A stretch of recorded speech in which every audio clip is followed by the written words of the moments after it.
Bienvenidos suscriptores al canal Hortalizas Ayala y más. Les muestro las sandías como me salieron, muy rojitas.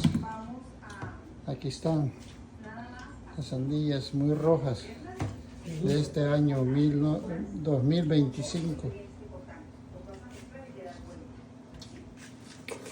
Bendiciones, me está hablando el hermano.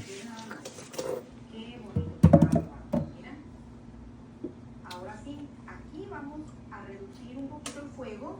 Todavía no es el punto